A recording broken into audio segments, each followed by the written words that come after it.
Hello दोस्तों। आशा करती हूँ आप सभी खुश और पॉजिटिव होंगे, क्योंकि आपको भी पता है कि खुशी कोई मंजिल नहीं है जिसे आप प्राप्त कर लेंगे।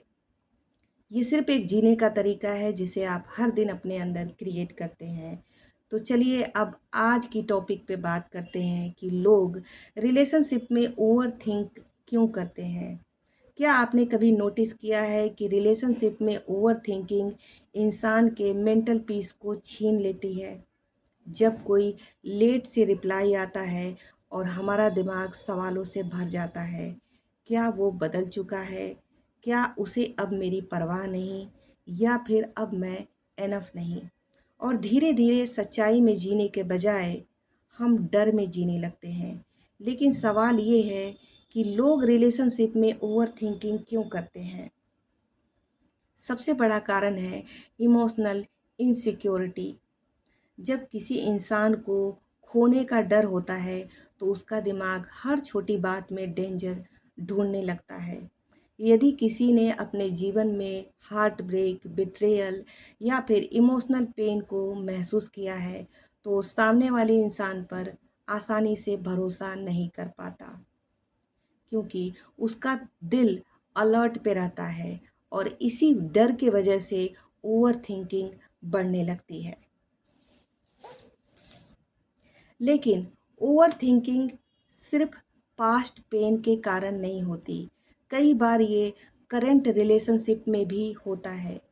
जब कन्वर्जेशंस क्लियर ना हो, जब सामने वाला व्यक्ति कंसिस्टेंट ना हो, कभी बहुत ज़्यादा प्यार और कभी अचानक दूरी, तो इंसान की कन्फ्यूजन बढ़ने लगती है और वही कन्फ्यूजन ओवर थिंकिंग को जन्म देती है। क्योंकि हमारा दिमाग क्लैरिटी चाहता है और जब उसे क्लैरिटी नहीं मिलता तो ओवर थिंकिंग शुरू हो जाती है। दूसरा कारण है लो सेल्फ इस्टीम। जब कोई इंसान खुद को एनफ नहीं समझता तो उसे हमेशा इस बात का डर होता है कि सामने वाला इंसान उसे छोड़ सकता है। वो हर छोटी बातों को पर्सनली लेने लगता है। जैसे ये रिप्लाई लेट क्यों आया, बातों में बदलाव क्यों था, और धीरे धीरे उसका दिमाग हर छोटी छोटी बातों में नेगेटिव मीनिंग निकालने लगता है। लेकिन सच ये है कि हर साइलेंस रिजेक्शन नहीं होता, हर मूड चेंज इस बात का सबूत नहीं होता कि प्यार नहीं है। कई बार इंसान लाइफ की प्रॉब्लम में बिजी होता है, लेकिन ओवर थिंकिंग आपको हमेशा वर्स्ट केस सिनारियो दिखाता है। और सबसे खतरनाक बात यह है कि ओवर थिंकिंग सिर्फ आपके रिश्ते को ही नहीं बिगाड़ती बल्कि आपको इमोशनली भी तोड़ देती है। आप फिजिकली थकते हैं लेकिन इमोशनली टूटने लगते हैं। आप हर बात को एनालाइज करते हैं, हर कन्वर्जेशन को याद रखते हैं और हर बात के पीछे की मीनिंग ढूंढने लगते हैं।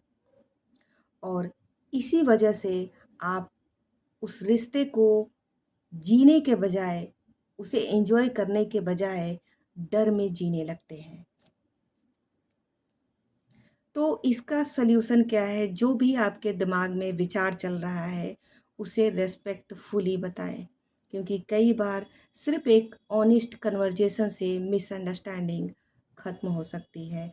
दूसरा है अपने सेल्फ वर्थ पे काम कीजिए, क्योंकि जब आप अपनी वैल्यू समझते हैं तब आपको किसी को खोने का या फिर आपकी ज़िंदगी से दूर चले जाने का खतरा थोड़ा कम हो जाता है।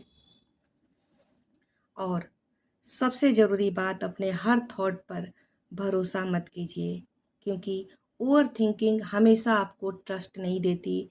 कई बार ये सिर्फ आपके डर की आवाज़ होती है। एक ऑनेस्ट रिलेशनशिप आपको मेंटल पीस देता है, न कि कॉन्स्टेंट एंजाइटी। और जिस रिश्ते में ट्रस्ट और क्लैरिटी होती है वहाँ ओवर थिंकिंग ऑटोमेटिकली ख़त्म होने लगती है। वीडियो पसंद आया हो, कुछ सीखने को मिला हो, तो आगे आपको पता है कि क्या करना है।